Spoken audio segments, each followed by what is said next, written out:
Developing news tonight, a pregnant rapper from Detroit is murdered in Atlanta. She was shot 4 times in the face this week. And her family tells us they have a good idea why she was targeted and killed. At 1:23 in the morning, on a quiet southeast Atlanta street, a white Range Rover Sport rolled to a stop in the middle of the road. Not parked, not pulled over, just stopped. Engine still running, headlights still on. A neighbor nearby heard it first. 4 or 5 gunshots in rapid succession. Then the sound of Honda accelerating away into the dark. 20 minutes later, police were everywhere.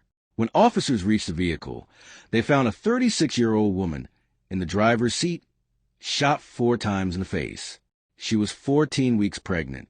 She had a flight to catch in less than 5 hours. She never made it. Her name was Qualeisha Barnes. The world knew her as Siditty. Her family knew her as Lele. And somebody who knew exactly where she would be at exactly that hour decided she would not survive the night. The question is why? And the answer to that question may be darker than anyone wants to admit. Before we go any further, I need you to stay with me on this one. Hit that like button right now. Subscribe to 3 a.m. Files and click the bell so you never miss when we bring a story like this into the light. These are real people, real families, real pain. The least we can do is make sure their stories don't get buried in silence. Lele deserves better than that. So stay here. Don't look away. Qualeisha Barnes grew up in southwest Detroit. Anyone from that city knows what that means.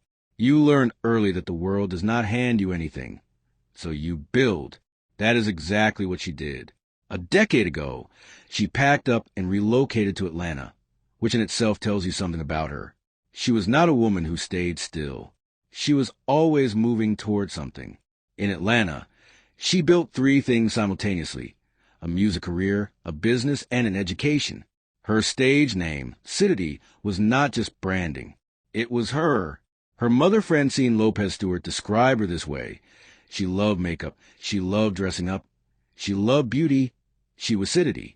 The name was her personality, made audible. Generally, if you met Lele, you instantly loved her. And she was such a jokester, you know. She liked to laugh, and she always cracking jokes on me. She loved makeup. She loved dressing up. She loved beauty. So, and she was Siditty. Her music catalog, tracks like Get Checked, Turned, and To the Bank, reflected a woman who moved with confidence and intention. She collaborated with some of Detroit's heaviest names: I Swear Vetso, Babyface Ray, Peasy. Her album, Ditty of My City, was a love letter to Detroit told from Atlanta's streets. But here's the thing about Qualeisha that most headlines missed. The music was only one layer. She was also the CEO of her own online clothing boutique, So Siditty.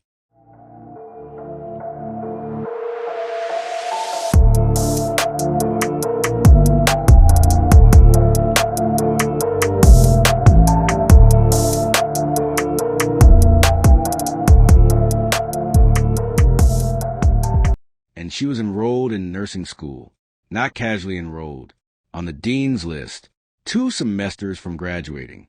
Her mother said she was so proud of herself, and we were so proud of her. Think about that picture. A woman in her mid-30s who had finally gotten all 3 engines running at the same time: music, business, healthcare. And she was pregnant. For over a year, she had talked about wanting a baby. The gender reveal party was already on the calendar. May 16th. That date will never happen now. Here is where the story starts to fracture. On the Tuesday night before her death, Qualeisha spoke to her sister Shatera by phone. Shatera, who is 38 and lives in Detroit, was dealing with some illness, and Qualeisha had made a decision. She was going to fly home to be with her. Not next week. Not when things calmed down. That Wednesday morning. The flight was early. Qualeisha had agreed to be at Hartsfield-Jackson by 6:30 a.m. She was planning to cook for her sister. That detail matters because it tells you what kind of person she was. The kind who drops everything and gets on a plane when someone she loves needs her. But Qualeisha never made it to the airport. Instead, at 1:23 in the morning, her white Range Rover came to rest in the middle of Springside Place, approximately 15 minutes from the airport, with 4 bullets in her face. So the question you have to sit with is this. What was she doing on that street at that hour? She had a flight in 5 hours. She should have been home. She should have been sleeping or packing or saying goodbye to her apartment. Instead, she was in that car, on that block, at that exact moment. And someone was waiting. Now I want to walk you carefully into what the family believes, because this is where the case takes a turn that goes beyond a random shooting. Qualeisha's mother, Francine Lopez Stewart, spoke publicly, and she chose her words deliberately. She said she believes more than one person was involved, not just the shooter, more than one. And then she said something that stopped me cold. She said, if you instigate something that causes a murder, then you need to go to jail too. If you instigate something that causes a murder, then you need some kind, you need something. I think you need to go to jail. That word, instigate, is not a grieving mother reaching for language. That is a specific accusation. It implies that someone created the conditions for Qualeisha to be at that location. Someone made a call, sent a message, told her something, or arranged something that put her in that car on that block at 1:23 in the morning. And then a Honda pulled up, and she was shot 4 times in the face.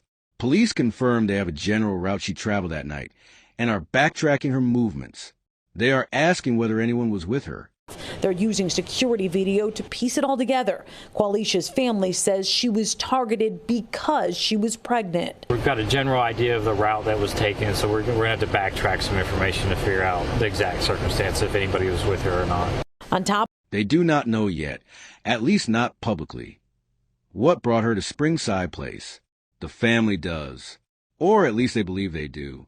And what they believe is chilling. That Qualeisha Barnes was targeted because she was pregnant. Think about what that means for a moment. If the family's belief is correct, someone in Qualeisha's life, someone close enough to know she was 14 weeks pregnant, close enough to know her movements at 1 in the morning, decided that pregnancy was a threat. A threat to what? A relationship? A secret? A situation someone wanted to keep quiet? We do not know. Police have not named anyone. No arrests have been made. But the behavioral profile here is deeply unsettling. The location is specific. The timing is specific. The method, multiple gunshots to the face from outside the vehicle, suggests either rage or an intent to ensure there was no survival. This was not a stray bullet. This was not a robbery. Nothing was taken. No one else was hurt. A Honda fled, and a woman who had a flight to catch, a sister to care for, a baby coming in May, and 2 semesters left until her nursing degree, was gone before the sun rose. Her unborn child did not survive either. 2 lives taken on one street in the dark. So here's what I want you to think about, and drop in the comments below. If this was a setup tied to the pregnancy, who in her life had the most to lose by that baby being born? And does the person who made that phone call, who sent that message, who said, come here tonight, do they sleep? Because someone out there knows exactly why Qualeisha Barnes was on that street, and they are still free. Subscribe to 3 a.m. Files. Click the bell. And if you know anything about what happened to Lele on the night of April 8, 2026, contact Crime Stoppers Atlanta at 404-577-TIPS. The issue, safe, and possibly the reason her family finally gets justice.